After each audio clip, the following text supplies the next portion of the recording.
It's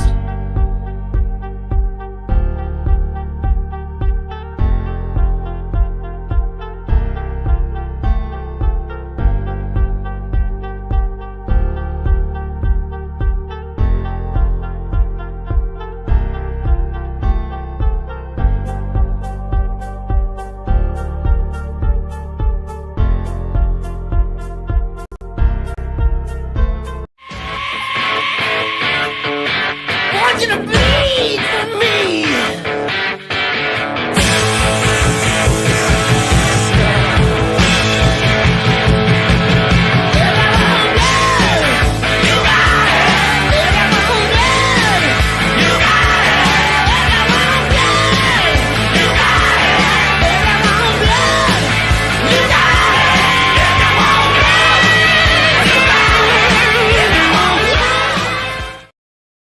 Good evening, Flyers fans. We are here with you once again. It's Shoot Another Flyer Show, episode number 8. We made 2 home runs. I'm Chris Babos, Philly Sports Network. We've got Eric Reese, Flyers Nation.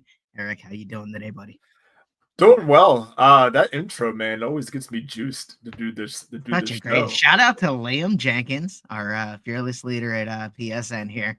Whipped that up, I think, in like 20 minutes. Probably. And nonetheless, it was a perfect song to pick too. So whoever had the choice on that, man, that was awesome. I'm doing well though. About to go out to dinner.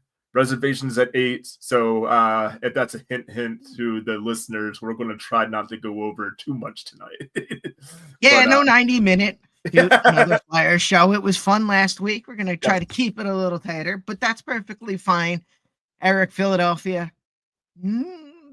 Uneven week, I think, is an even way to say is a fair way to say it. Yes. They were 2-2 this week. Started out with a win in overtime against Ottawa, 5-4, and then they played Buffalo. They won 5-2. Come home. Well, so the game against Buffalo was at home. Stay at home, play Colorado, a 3-2 comeback loss, just falls just short. And then last night, I had the pleasure of sitting right next to you in the press box once again. And we watched the Flyers fall apart in the third period in the 4-1 loss to the Carolina Hurricanes. I'm looking forward to chatting with you about that game a little bit because I didn't think it was a terrible game overall for Philadelphia. I think, A, Carolina imposed their will significantly. And B, I think that once Carolina retook the lead in the third period, I felt like it just crushed the Flyers' spirit. And they really kind of struggled to battle back after that. There was a lot of leaning on goaltenders, both sides. I really felt, and it showed when you got to the third period. You have a team in the Flyers that is blocking shots throughout the entire time. They have to check they have to meet. By the way, it's not like they set the tone. They have to meet the Carolina Hurricanes in their terms of checking and trying to slow them down. That's an elite team. And I know Tortorella said the Avalanche and he said elite, and I disagreed with that, just because of where they are in the standings. I will be hard on that. Whoa. I will be hard on that. Look, they're a fast team. Sure, I agree with what Tortorella said there, but I will be hard on that if you're not a top 5 team in the NHL, I'm sorry, I'm not using the word elite. Right now, they are not a top 5 team. They are in the upper half. They are not a top 5 team. I think the ones I'll give you that. In the top 5. Sir, no, they're 2 years removed from a Stanley Cup. Yeah, that was 2 years ago. Yeah, and they still have a decent amount of that roster. That there's something to be said for that, sir. They're not elite. Okay. If they were elite, they'd be in the top 5. It's just, I think it's that simple. I mean, look, at DM Race at bluesky.social. Yeah, you guys can come at me, and as far as all the Colorado Avalanche fans, I'm sure they'll be like, "Oh, who are you to say we're not elite? You're a Flyers." Okay, I got it. I understood. But nonetheless. They played. We both watch enough hockey to have some thoughts on it. That's for sure. You can also find me on Blue Sky as well. See Babos writes at the same, the bluesky.social, as well as the show we just joined today. Shoot Another Flyer Show. So I think it was Shoot Flyer Show, if I remember correctly. It's been a long day. Shoot Flyer Show. Bluesbsky.social. give us a follow. One of the best ways to interact with Eric and myself, whoever you want to talk to. And we were talking before we went live right here that like we really do enjoy having good discourse with Flyers fans. And that's one of the most important things that we've noticed from Blue Sky and Twitter is just a lot better, I would say more civil conversations regarding your Philadelphia Flyers. I like the discourse that happens pretty much. I like good discourse. Good discourse that happens anywhere. I'll take that. But I'm starting to see, just on the early days of Blue Sky for sure, that is happening more frequently on Blue Sky versus X. Say how you feel. Leave the hate mail. I don't care. That's what I'm seeing. And you know what, though? But leave the discourse about hockey. We'll talk about it because I always like having that discourse and kind of picking the brains of other people. Last night, however, I'll say this, and I want to bring this up real quick. I did. I think I left it on a page on Twitter. I don't know. I don't want to waste everybody's time for too long. But there was that's fine. You look for it, and we can circle back around. I have I'm a man of stats, so I've got a couple stats here that I find very interesting. It is Evan Jacobs last night. He brought up a good point. It was the Flyers, they pass up way too many good shot opportunities looking for the perfect setup. That was a good point. Brought to you by the people of X. Evan Jacobs, you represent the Flyers Twitter very well. He was spot on. As far as that game last night against an elite team in the Hurricanes, you cannot sit there and look for the perfect setup. It has to be about shot volume. That has been something that, when the Flyers are playing at their best, it's shot volume. They're not sitting there and looking for that perfect setup because they're trying to find those greasy, dirty goals. Last night, the Carolina Hurricanes, they scored practically 3 of their 4 goals just because of traffic. Traffic and what that meant to Carolina last night. 38-19, I believe, was the shot disparity. And I want to say in the third period, the Flyers were outshot 17-4. Yep. So you wouldn't even want to talk about they only had 4 shots as well.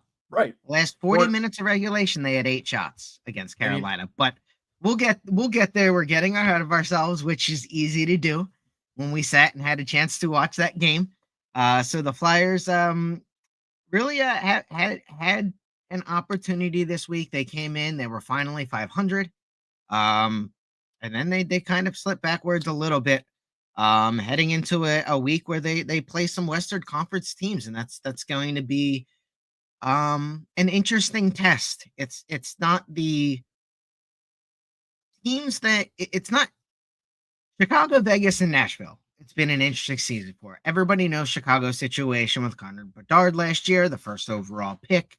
They're 6-12-1. You've got Vegas 11-6-2, one of the best teams in the Central Division. And then you've got Nashville 6-11-3. Everybody expected them to walk into the season and be in dynamo. That showcases that you just can't add superstars in the offseason and expect to just run away with things. It's not exactly how hockey works most of the time. So that's a quick peek at what's coming up on the schedule before we get into the review of what happened last week. I always like to kind of touch on a weekly highlight. It's one of the things I like to do. So for me, last night, it was gritty in the tiny Chevrolet in the intermission. I shared it on Twitter. I shared it on Blue Sky. I sent my family about a 20-second video that made us all laugh. And it's exactly what you would imagine. It's gritty in a tiny little car. And it was pretty amazing. I guess for my highlight, and it's all starting to run together a little bit, but was the Star Wars night this week? I believe so, yes. Okay, so that's my highlight. I believe that was against Colorado. Ooh, okay, so maybe it wasn't. Maybe it was. No, it was. Okay, it was this week. If that was against Colorado, then it was this week. Yeah, that's my highlight. Star Wars night was fantastic every single time that, and if it wasn't against Colorado, go ahead and at me. That's fine. But the point is, anytime the NHL, the Flyers, whoever crosses over to Star Wars, it's huge for the fan base because you got casuals to come out and you'd like to partake in that. It's a way to grow the game, and you had a good amount of the younger crowd out there to enjoy the festivities. And I also liked the different sort of setup they had with, every single time Gritty comes out for the pregame, it's always about, it's usually the Rocky stuff. Well, this one had everything to do with it was nightmare fuel with him being a part of the Jedi. If you watched that, by the way, where it was like dark and it's just his face, and then his eyes are just going everywhere, pure nightmare fuel for the kids, but I'm sure they enjoyed it. Last year, and it takes a lot for me to shout out and give kudos to Comcast. But last year, as one of the rewards from Comcast for having Comcast cable, they actually ended up giving away some Flyers tickets. One of the tickets that I ended up getting for my girlfriend and I were to go to, I think it was a random March game that we selected. It ended up being Marvel Night for the Flyers. And let me tell you, the Flyers absolutely crush every single video package and everything that comes along with that. It's a memory now stored in my core to watch Gritty as Spider-Man rappel down from the top of the ceiling, land on the ice, and start shooting spider webs across the ice via digital projection. And yeah, it was one of those situations that it's just a really, really cool package, and the branding around Gritty with those theme nights is just fantastic. It turns out it was not Colorado, it was Buffalo. But either way, it was the game right before Colorado. But nonetheless, it still fits into this week. So yes, still my highlight. There we go. Still the highlight. So we already touched on this. We'll kind of speed through last week a little bit since we already touched on it. I don't know how much you remember about the 5-4 game up in Ottawa. Flyers took on Claude Giroux. We can speed to the end. In all honesty, the only thing that mattered at the end of the day, Matvei Michkov wins the game in overtime after the Flyers were essentially dominated for about 4 minutes in the overtime session. Michkov comes down, scores the goal, picks up the game winner, and a big win for the Flyers on the road against Ottawa. Yeah, it was one of those games where the Flyers did not deserve to win that game. They were absolutely outplayed for a majority of the game, but it's one of those, when a team is outplayed and sometimes there's not enough shots on goal for a goaltender, kind of this lore about hockey regarding the goaltenders is it's an uncontested goaltender, so maybe they're not as, into the game, maybe they're not as, synced up with what's going on. And it didn't really look like that for Allmark. He didn't face many shots, but he was leaky the entire night, and he allowed almost on his own for the Flyers to maintain their opportunity to be in that game, and to walk out with a win there is huge because, again, reiterating the whole point, the Flyers should have never been in it with the game that they played. No, absolutely. And great time to check in with Scott here. Thanks for dropping in the message, Scott. What's up, guys? Where's Morgan Frost been? Well, that was the last time we saw Morgan Frost.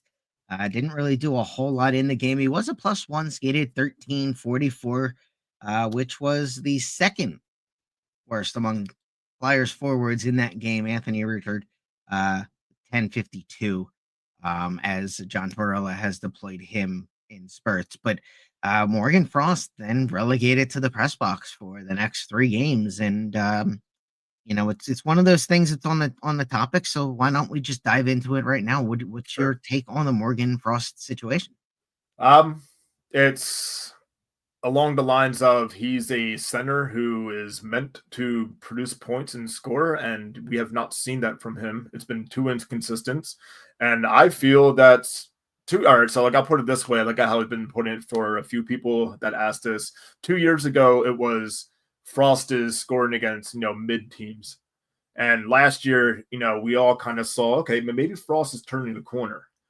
Now it's okay, are we back at square one with Frost and confidence? And that's been a story as old as time, as far as Frost on the Flyers, especially with Tortorella. I think last year when there was a meeting between Tortorella and Frost, we kind of thought that this was going to be something that was put in history, as far as saying, no, it's behind us. He's finding his confidence. He can kind of coexist, and he's understanding what Tortorella wants.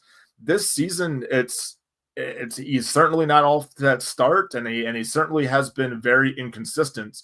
I put out an article. Everybody's been asking where's Morgan Frost. The question that you kind of have to ask with that is, why is Noah Cates in the lineup? Noah Cates is in the lineup because he's doing the things that Tortorella wants from the center position to compensate for and create scoring. He's allowing the wingers to play forward because he's the only center going into last night's game who had a positive puck protection ratio. He was going into last night's game.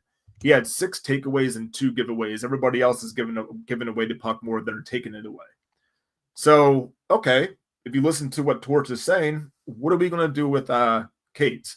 We're going to put him on a line with Mishkov, because if you recover the puck, it's probably more of an opportunity that Mishkov is going to have the puck. Last night, he jumbled up the lines a little bit. Cates is in the top 6. He's normally not a top 6 center, but he's still trying to figure out what you have with these centers, trying to figure out what's going to ignite some scoring. However, I wouldn't be surprised if Morgan Frost does return to the lineup. He will return to the lineup, but soon, because if you hear the comments last night, Tortorella kind of laid into Lawton. I don't know that Lawton really sits too much because he's very valuable on special teams, penalty kill, things like that. If you were to ask me, I think that maybe Frost comes into the lineup at the expense of Paling, maybe. But we can't overlook that last night Lawton was a guy that missed a shift in the first period and was pretty much sat throughout the majority of the second. So yeah, you're asking. You jumped my prediction there. Well, the thing is, I don't think it was the most out of hand prediction, but that was my prediction for Chicago, was that Lawton was about to come out of the lineup for Frost, if nothing else, for a game. Because, if you listen to that post-game press conference, the Flyers social media team releases them for anyone that is not aware. They are online, so you can listen to John Tortorella talk for a whole 3 minutes and 20 seconds. And he was not happy with Scott Lawton. And understandably, given the fact that where he lays it out, he's like, we literally just spent the whole pregame meeting talking about being consistent in the neutral zone, being smart with the puck, and he comes out and turns it over on the first shift, leading to a Carolina goal, ultimately on a shot that was deflected past Fedotov. But it was a situation that it was Lawton's turnover that ultimately led to Carolina then gaining possession and scoring on that first opportunity.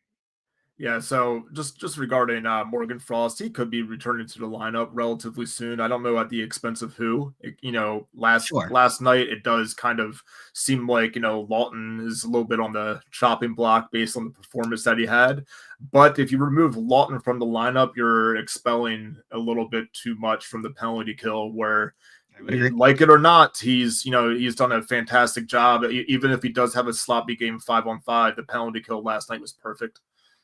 So one for one. I mean, perfect. Yeah, I was gonna say we were marveling yesterday that the last 40 minutes of regulation there were next to no stoppages as far as no penalties, very few whistle stoppages. It seemed like I looked up at one point and I was like, man, they played like 12 minutes and I feel like we just dropped the puck on the second period. So it was pretty wild.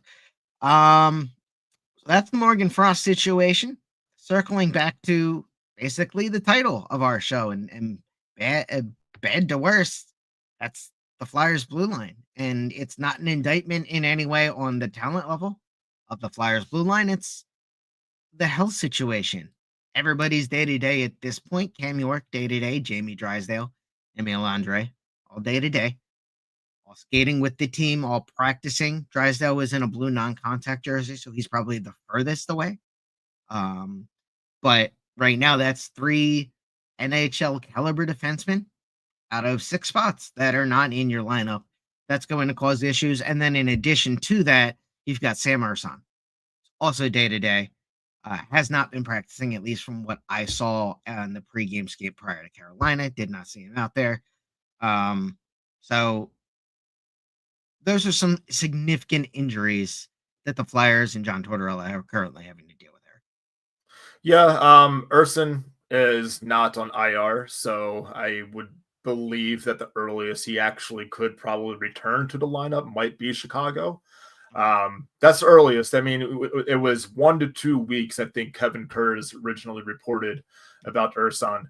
Urson, however you want to say his name, I'll probably switch it up two or three more times.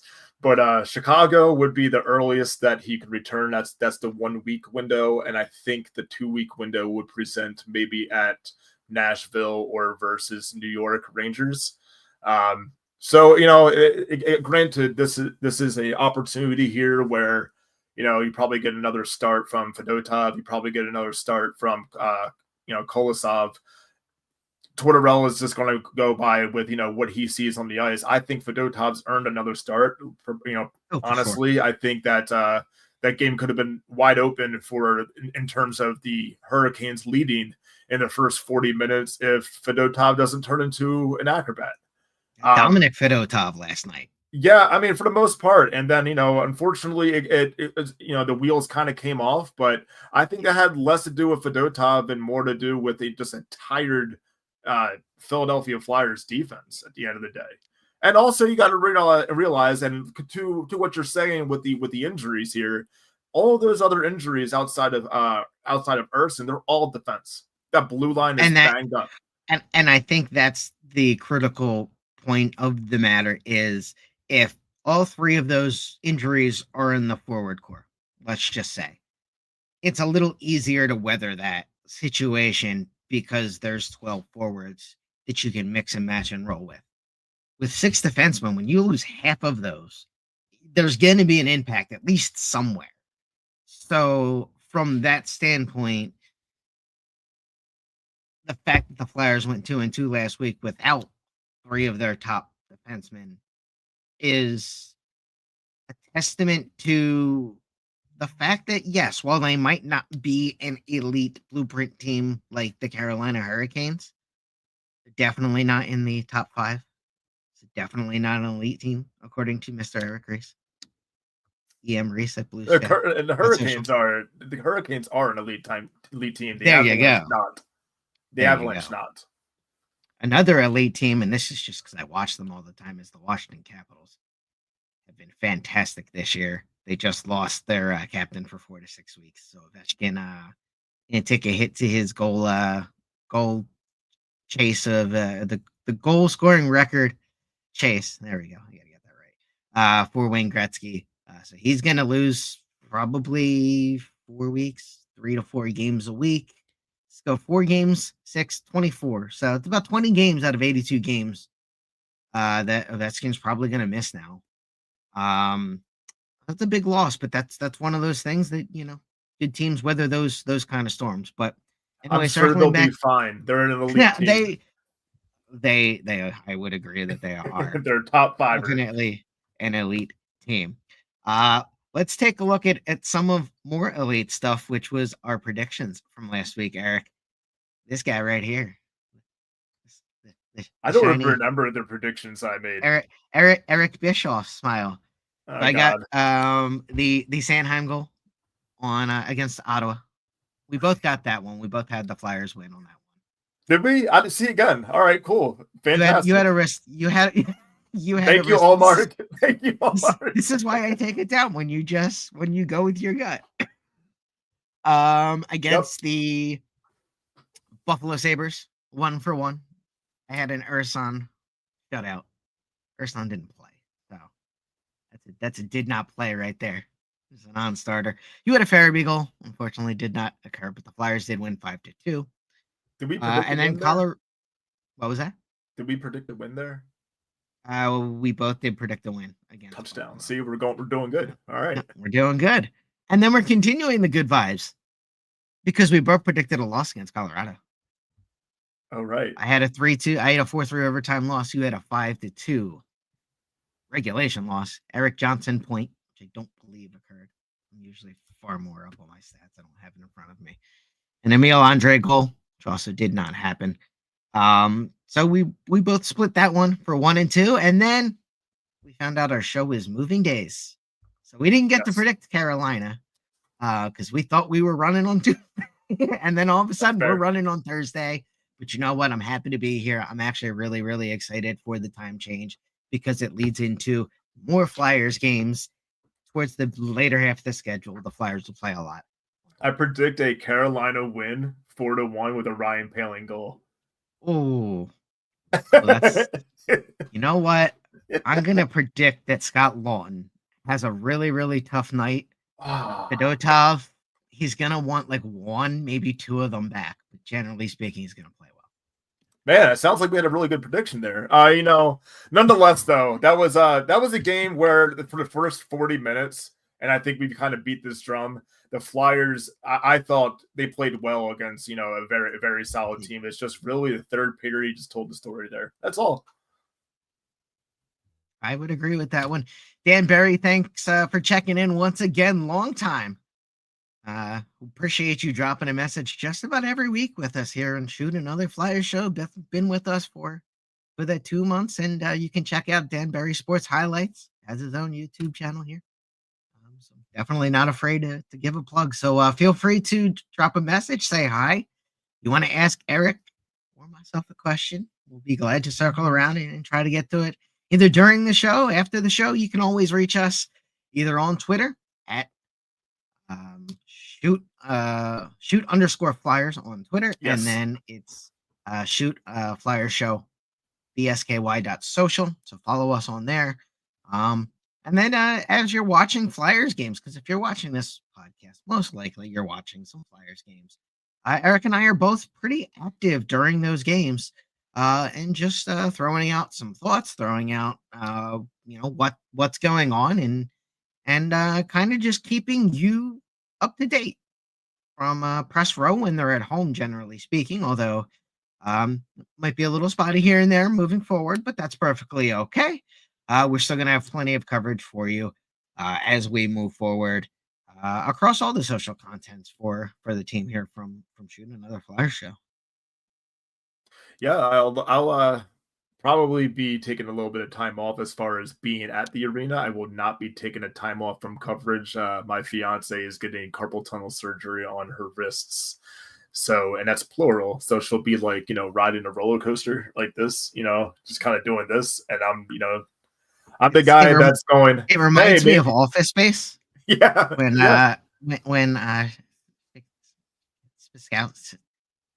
Stokowski, I think it is. That's his name. He has the cast like he this. gets run over by the car. Yeah, no, it's pretty much the situation here. So instead of maybe waving to whoever is in up top in next to Briere and all that, I'll probably just be high-fiving my fiance who's already set for me like this. Oh, that's fantastic. Well, you get a double. She'll be like, "Don't touch me." I'm like, "Got it."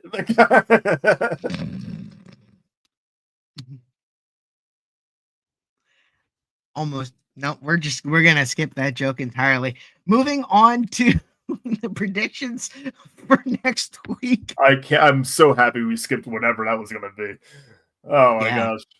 Yeah. No, it flashed through the brain and let it go right back out the brain. Flyers next week, Saturday, they face the Chicago Blackhawks 6-12-1, 4-6 out of their last 10, sitting in the basement of the Central Division. Out in that Western Conference, yet another national TV game. This one on NHL Network. Those TV games have not gone well for Philadelphia in the last couple of days. We already kind of loosely covered mine. I had that Lawton sits, Frost plays. I don't think Frost scores, but I do think he'll get an assist. So I will say for the prediction against Chicago on Saturday, we're going to have the Flyers. They respond well. They're going to win it 4-2 with that Morgan Frost assist. Matt Vagel, and it's going to, man, this is really going to depend on the goaltenders for me. But I'll say, let's just say Fedotov starts. Matt Vagel, and 4-2. 4-2 Flyers. All right, 4-2 for both of us versus Chicago. Then we move over to the matchup again that John Tortorella understandably is a little worried about. Sure. He brought them up on pretty much unprompted in the pregame presser yesterday. That's the Vegas Golden Knights, 11-6-2, 5-4-1 in their last 10. First in the Central, but looking at that last 10, Eric, the Flyers could stun them if they play themselves a solid game on Monday night. You know, you like this, like statistics, and I kind of brought one up earlier, at least in the post game that I wrote. I'll put it this way: in the first 20 games, the Flyers are 3-6-2 against teams that are in the top half of the NHL rankings, and they're 5-4-0 against teams in the bottom half. So it's nothing really, says here. And in a rebuild, though, that's exactly where you want to be. Yeah, generally speaking. I mean, it is saying that you're at least you're competitive with those top teams, is what I'm trying to say. Yeah, it is saying that you can, find some wins here and there, but you're living in the middle. So as far as, the people who really want the draft pick, probably not getting that. The people who, who are saying, well, the Flyers are beating the teams that they should, not necessarily true in the first 20, but more so recently, yes. However, we're talking about Vegas. We're talking about a team that's in the upper half here. I'm going to go with Vegas taking a win. I don't think that's such a surprise. I probably, and this is a game where, I mean, hey, Urson could be back, but would probably say that Kolosov gets a start. So I'm 4-2 probably will be the final score in terms of Vegas getting the win. Okay. Don't know who will be back in the lineup defensively, but I would like to think that York is returning by that. So that'd be cool. I have no idea, but that'll be cool. York has been skating. He looked, I mean, granted, by no means a medical doctor. Just play one on the internet. No. Cam York does look fairly good. When I saw him in practice, I didn't really notice anything that was really limiting him. So yeah, I would expect him to find his way back into the lineup at some point this week. And honestly, I think Andre could as well, depending upon how things play out for him in his injury situation. Drysdale might be a little further off, but again, to my very untrained eye, he looks fairly decent. When you see them skate, are they in non-practice jerseys? Because that's what I've come to understand. Are those three defensemen only Drysdale. Okay, so he's okay. He was the only one. York was in a regular jersey because the pregame skate before Carolina was optional. Okay, so there were about 12 to 13, I think, and then the two goalies. I should have said non-contact. Yeah. Yeah. So yeah, I agree with that one. Against the Vegas, I think I'm shooting a little too high. I will be honest about that, but I'm gonna go with overtime win. I think they play a tight game. I think they take the opportunity to learn a lesson from Carolina and try to utilize that against a really good Vegas team. They get it 2-2 in overtime. Maybe a late winner, maybe a late game tying goal, maybe not. I do think Vegas is going to be all over them, but I think they get it to overtime. I have a Tyson Forrester goal as my call for that one, which probably, unfortunately, means he's going to be scratched from the game because that seems to be how it's going for me. I love his shot, but it's one of those things that even you mentioned it to me during the game yesterday, whereas he just kind of, it seemed like a whole lot of not much. He was there. And I have seen so much more from Tyson Forrester. And part of it could be just the NHL getting more of a book because he's played a lot of NHL games. So being able to, battle through that a little better for Forrester. But I think he's got a great shot, and he's still young for sure.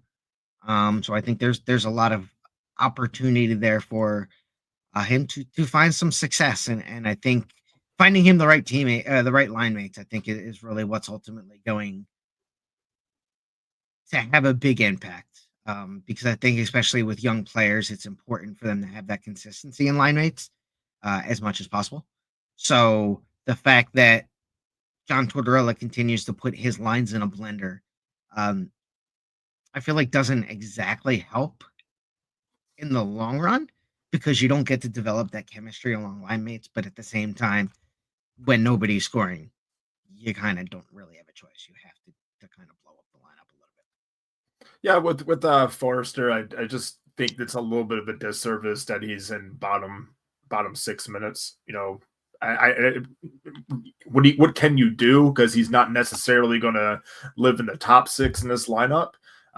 So you know, you kind of do hope that he gets streaky and then he earns more minutes. Last night, I actually thought he was probably one of the better forwards on the ice, especially, and I think because on the power play, like when you had the opportunities to even get a shot off, it mostly was Forrester coming out of the box. He had a good shot, you know, save made.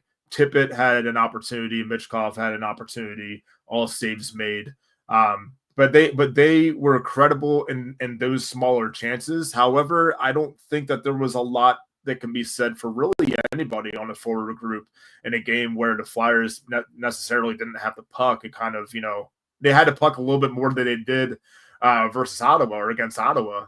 But last night, you know, it was very much a minuscule sample size of okay, who stood out to you as a forward? Not really at the end of the day, nobody, because I mean, you can sit there and say Paling because he scored, but it's kind of like the low hanging fruit. Overall, with, you know, what's going on the ice, I mean, if I jotted down a couple of stats, and I did kind of look at Forrester. Forrester almost played 16 minutes. He was a -1, but he only had one shot on goal. He took that early penalty that turned into a 4-on-4 with Garnett Hathaway, you know, drawing a penalty, and Forrester had a hit. So it really wasn't like too much of anything going on offense. I think he just played more so of an all-around game, and he was, at the end of the day, in a game where the Flyers allow 4 goals, he might have played one of the cleaner lines out of all the forwards. I you know, I don't disagree with that. I haven't rewatched the game, so I definitely need to go back and do that. And you know, maybe my I was a little wrong on how I saw that. I do know there were a couple of shot attempts that sailed wide. Love to see him hit the net a little bit, but definitely will need to go back and review. And hey, I am definitely not against reviewing my takes and correcting them if need be. Eric, a curveball for you, because we haven't talked about this one yet. Why is the Flyers power play so predictable? They move the puck in the same exact pattern every single time they get into the zone.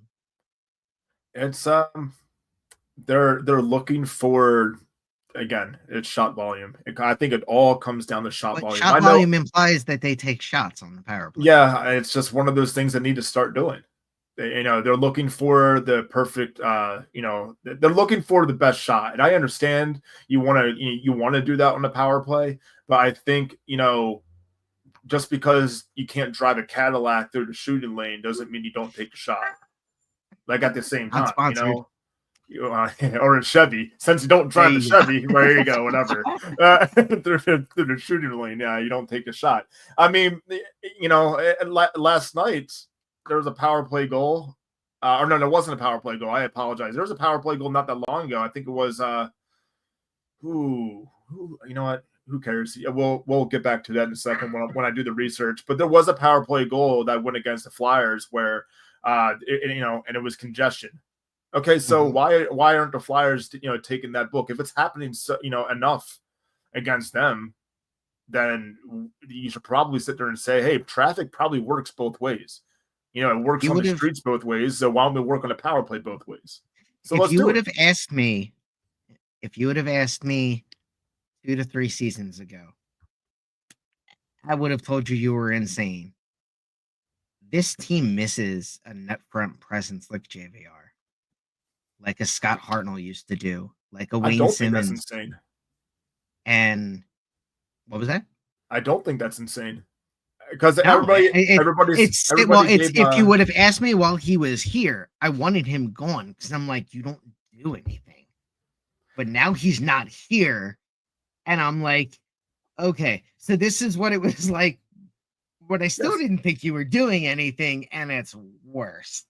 Well, a lot of people, I think, didn't think that JVR was doing things more so like as a back check 5-on-5 in that aspect. But once he parked in front of his office there and he did the JVR move, when it worked, he was fantastic at it. But you have you don't really have anybody doing that. You have, again, and we were talking about Morgan Frost not being in the lineup. Well, part of the reason why Morgan Frost is in the lineup because he's one of those guys. Instead of taking a shot, he's trying to go between the legs and look fancy.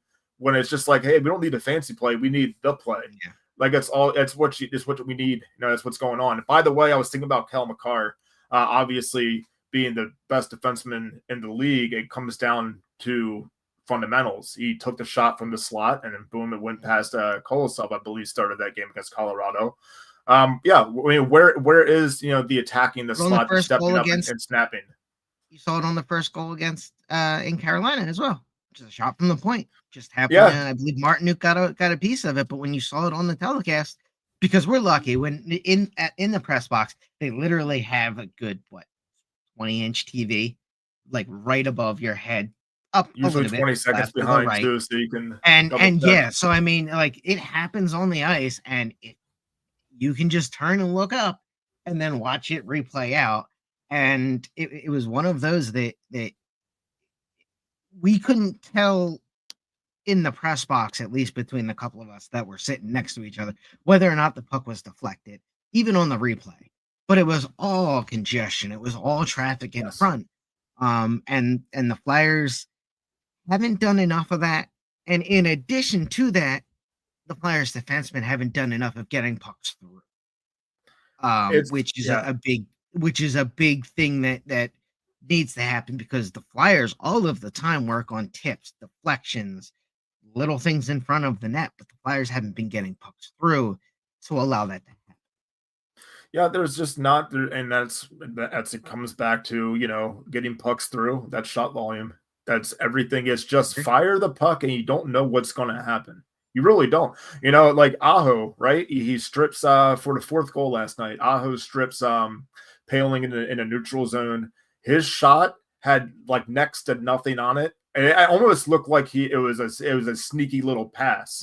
And it looked like Sealer for a second. Yeah, it looked like Sealer for a second might have actually, blocked the shot. And it turns out that, and it ends up being a goal to make it 4-1. But you don't know what that's going to be until that puck is down below the hashes and it's in a high danger area. Not enough of these high danger chances are developing from the Flyers. But you were talking about that goal by Martinuk. I knew that we were at the game yesterday, and that's what we thought, and it was credited to be Jordan's goal. And then I think it ended up being credited back Chatfield, who shot it from the point. I remember that from when I did my post game late last night, but everything's a blur at this. It was highly debated for at least like 5 minutes. It was like a game of telephone. So it was who did that? I don't know. So for sure, we got one more. Not to switch subjects too quick. We got one more game to cover, and that's a game in Music City, Nashville, Tennessee. Seems like a great place to play hockey, honestly. We were talking about it before the game yesterday. It's just never would have expected that to be a hockey destination, but you look at that and it seems like a lot of fun down there in Nashville. Can be. It's their arena is literally in the middle of why is the name of the street escaping me? Anyway, it's right between all the bars. Yeah, it's right next to Kid Rock's bar and all that stuff, and it's right next to every country. Oh yeah, every country musician or musician in general pretty much has a bar. It's not Bourbon Street. That's Louisiana. That's the first one that get Broadway. Broadway, yes, Broadway. Yeah, literally right down Broadway, as the saying would go.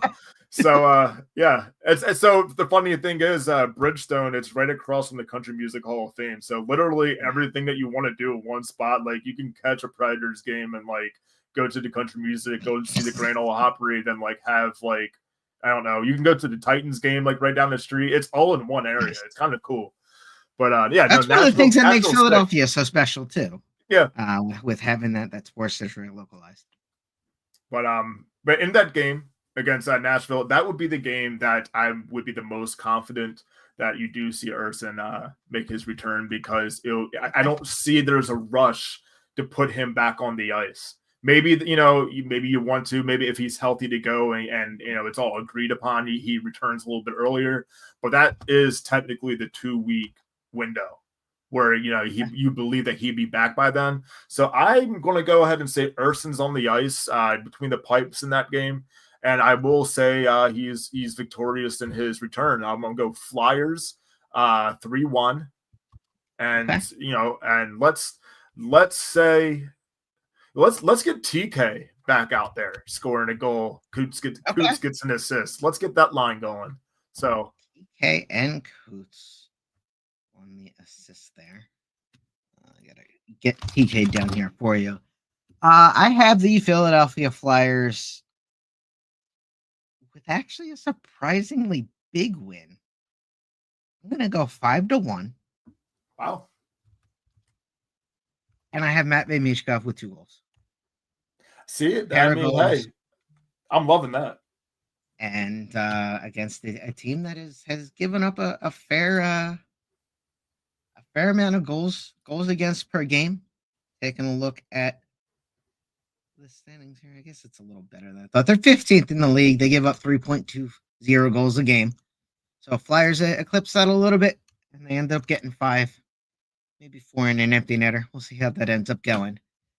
So per our predictions here, what's the record that you and I have going over these next 4 games? I have, now that I'm looking about that, questioning myself, I have a sweep. I have 3-0. Oh. You have 2-1. So 2-1. We're both predicting a fairly successful week before the Flyers stuff their faces with the turkey. That's fair. Get a good nap, and then have that annual Black Friday game against the New York Rangers. And you know what? Do we want to talk about the Black Friday game, or is that a little bit too far out of the way? Well, that's the question. We haven't really talked about it. Are you here next Thursday on Turkey Day? Well, you know what? We can save that, but I'll probably, it being a Thanksgiving Day. I mean, I'm not quite sure, so we could just get ahead of that and possibly. Let's get ahead of that. We can touch on that. We don't have to do like grand predictions or anything, but let's at least touch on that because it is a holiday. I'd rather actually have people spend the time with the people that they'd like to, as much as we all love you here, and spend time with us.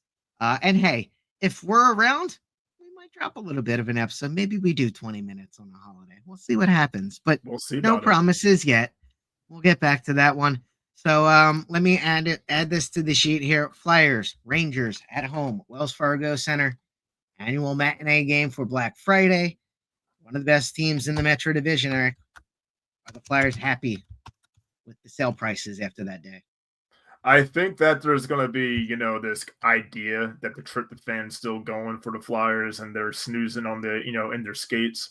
But I don't think that they're going to, Tortorella is going to allow that. I think that this is going to be a surprisingly competitive game.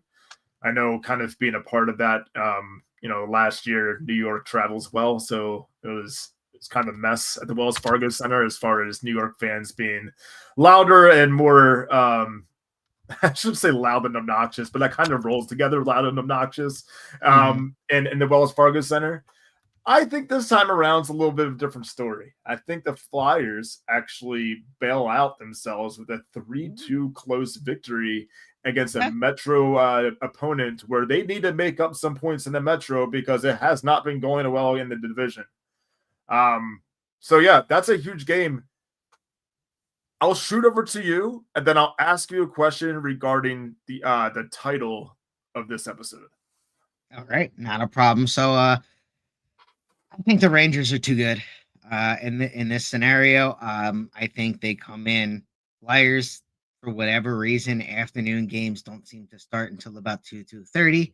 Even if the puck drops at 1 o'clock, they haven't arrived yet. So I have a 4-2 loss for the Flyers. Unfortunately, because he always does, Panarin ends up getting either a late goal or an empty net goal.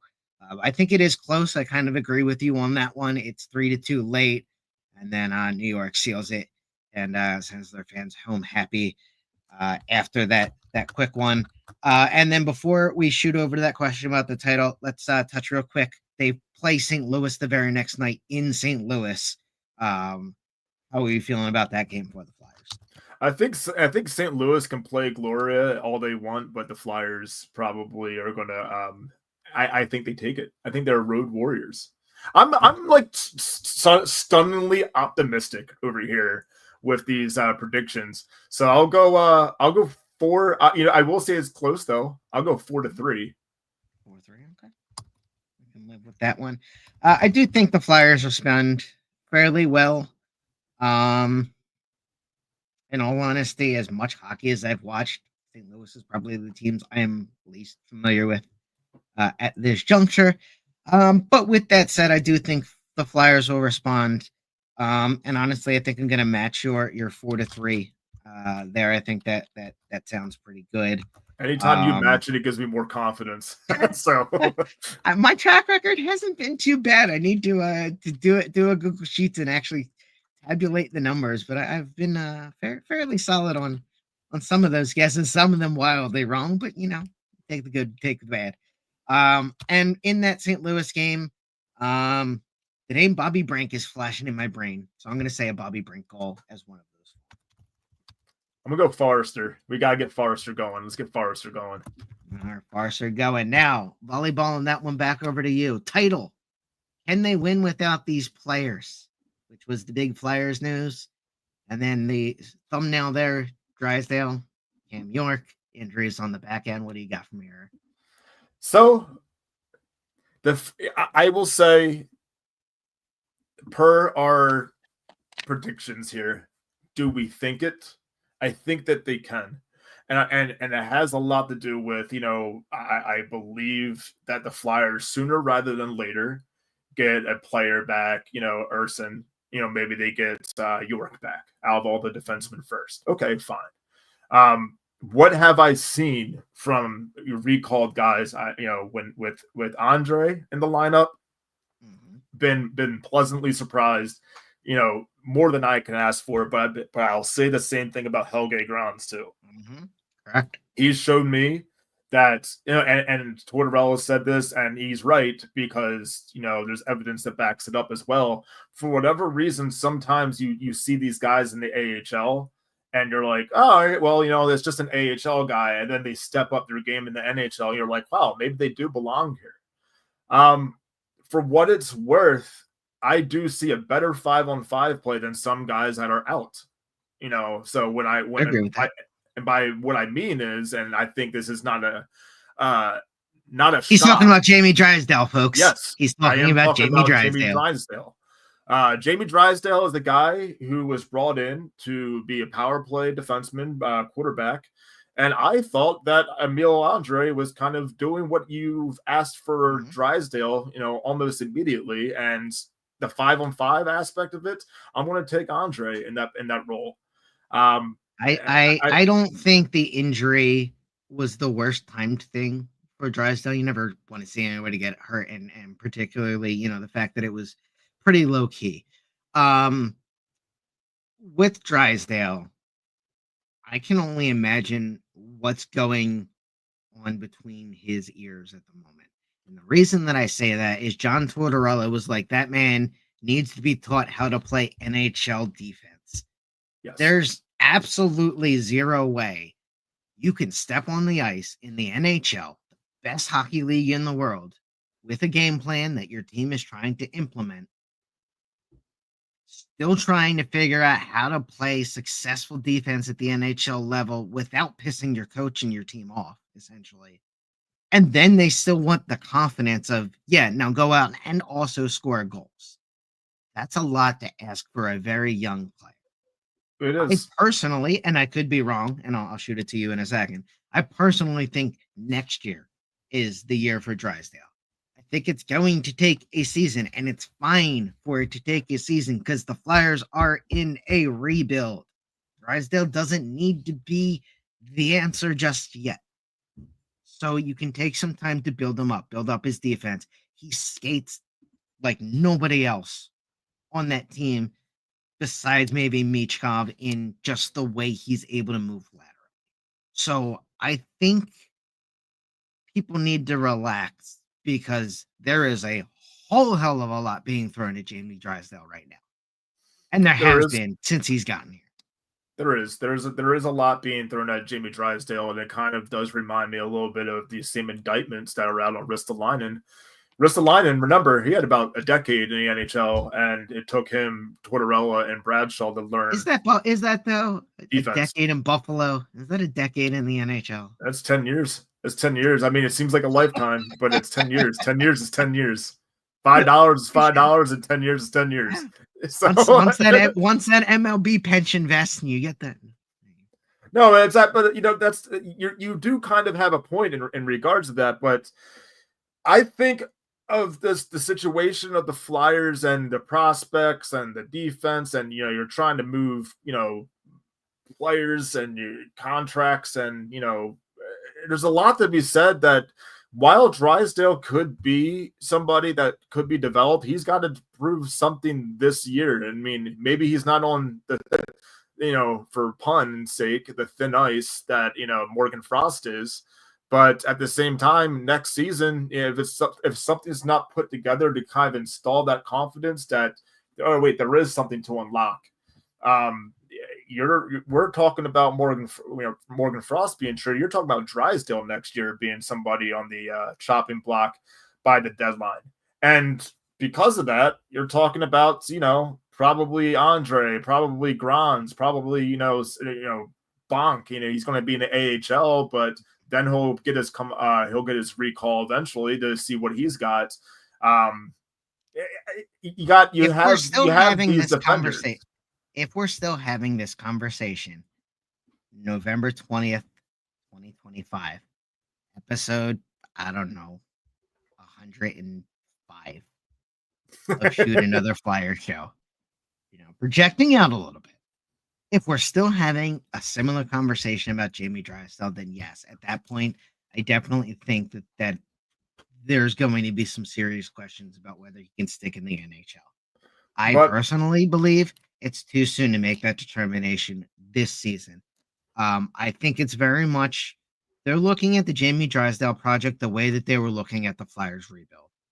And it's going to be different steps and stages, whether or not that takes 6 months, whether that's 6 weeks, whether or not that, is longer than that. They're going to have to systematically build that up. And then that is whether or not going to be the determining factor on whether or not, like we said, Jamie Drysdale can stick in the NHL level. A team and there's not many people. And this is the rumors that were going around. They were kind of put the rest about even Drysdale and Morgan Frost. But as far as being imminent to move, like first and foremost, obviously they're not imminent to move because you've benched Frost for 3 or 4 games now. There's not really anybody that's putting an invested value into a guy that's not playing on his own team. First and foremost, but secondly, if you do want to move Frost, if there's not the kind of value there, then you have to pair that with something. Yeah. I think if he does come back into the lineup and if he does do well enough to garnish some interest, to me, moving Morgan Frost and saying, here's Jamie Drysdale with it, what does it get me as a part of an assets package? Yeah, that's a no-brainer, brother. You could definitely make worse transaction offers than that. They might just send you something good in NHL 25. Send them right back to Anaheim. I think there's a specific center that you would be targeting, but we're going to touch on that one in another. never not gonna be that guy. I tell you that right now. I am not gonna be the guy that goes, "Hey, let's go get Zegras." I need a player that's, listen. I get it. He can be a playmaker, but for the Flyers, I think you need somebody who's gonna haul butt down the middle and not be, and to me, it's not Zegras. I'm gonna tout myself for a second, but I just want to live in the world. I posted a video on socials from the pregame skate, which was Matvei Michkov and Ivan Fedotov tossing the puck back and forth and just basically playing around. One of the best parts about Flyers practice, outside of the fact that it's actually open and free to the public, which is great, is after they actually break practice, they do a stretched inner circle, which if there's a big game like Eric Johnson's 1000th game, he'll get in the middle, everybody will, stick tap for him, and that's the official sign that practice is over. After that, the players get to just have some fun on the ice, mess around, do skills training with the coaches and stuff like that. Michkov and Fedotov always seem to find each other, always, seem to just be around, have a good time on the ice. So Fedotov's flipping the puck, Michkov's trying to catch it on his stick from the air. It took maybe 5 or 6 attempts for them to actually correct it, to connect on it. A fun celebration. Wouldn't even say huge. A fun celebration from Fedotov when he finally did it. And I want to live in the world where the 3 of them, like lacrosse players, just start whipping the puck between each other and catching the puck from stick to stick, between Trevor Zegras, Matvei Michkov, and Ivan Fedotov. I would like to very much live in that world. It seems like a utopia for a lot of people. I just want to live in a world where there's pucks on net and, hopefully in the back of the net. So there's a reason we called this. I don't really care how this goes. Very much a reason we called this Shoot Another Flyer show, and I'm waiting for him to tell me to shut up because I sit right next to him when I'm up in the press box, and I tell Eric how much the fans in the building love our show. They're yelling about us all of the time. Dude! They did it at least once last night. I'm honored. I'm very honored that they think that much of Shoot Another Flyer show, and I think that's the perfect note to end on for episode number 8. Eric, thanks once again for joining us. We will post on socials whether or not we'll be here next Thursday for American Thanksgiving Day. So we may or may not. We'll update that information accordingly. If we do not talk, hope you and your family have a wonderful Thanksgiving holiday. I know you demolished those press box hot dogs, so I'm afraid for that turkey. You guys do some damage up there in that press box. I'm pretty. I wouldn't be afraid for that turkey. It's already done. It's already done for. So anybody that's watching here, that goes for you guys as well. Thank you very much for sticking with us and joining us for Shoot Another Flyer show. We hope you guys have a wonderful holiday. If we don't get the opportunity to speak to you, and if not, then we'll be back right back shortly after at the beginning of December for another episode of Shoot Another Flyer show. Give us a like, give us a follow on socials. I'm C Babos Writes pretty much everywhere. EM Reese, blueskies.social for Eric Reese with Flyers Nation. Thanks again for sticking with us. We hope everybody has yourself a wonderful night and a wonderful holiday. And most importantly, let's go Flyers. Want you to bleed for me.